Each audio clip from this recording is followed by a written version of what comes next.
Salam əziz izləyicilərim, kanalıma xoş gəlmisiniz. Bugünkü mövzumuz bir çoxumuzun içindən keçən, amma dilləndirməyə çətinlik çəkdiyi bir hiss haqqındadır. Yox demək bacarığı. Əgər siz də mənim kimi uzun illər bəli deyə özünüzü unutmusunuzsa, bu video sizin üçündür. Amma başlamazdan öncə xahiş edirəm kanalıma abunə olun və videonu bəyənməyi unutmayın.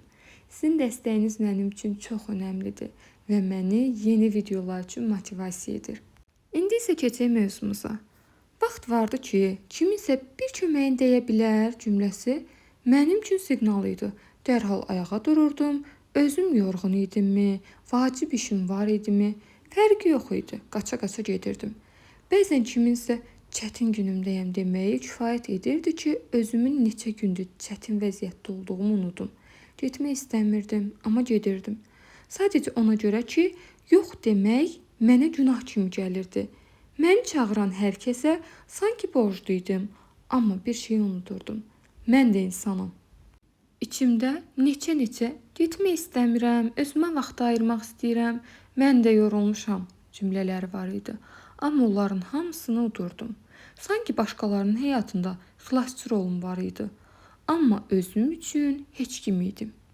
Sonra fərqinə vardım ki, bu insanlar məni sadəcə çətin günlərində axtarırlar.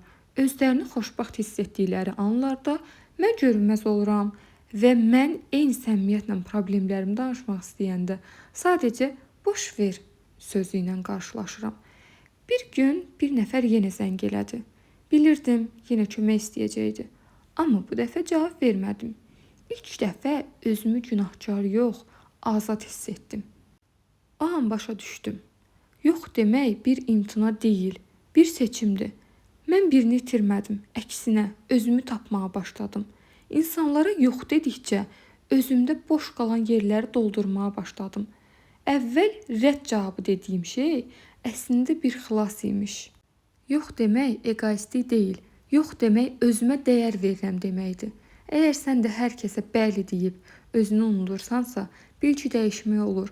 Bəzən bir yox səni yorğunluqdan, istifadə olunmaqdan, özündən uzaqlaşmaqdan xilas edir. Yox demək çətindir, amma azadlığın da qapısı oradadır.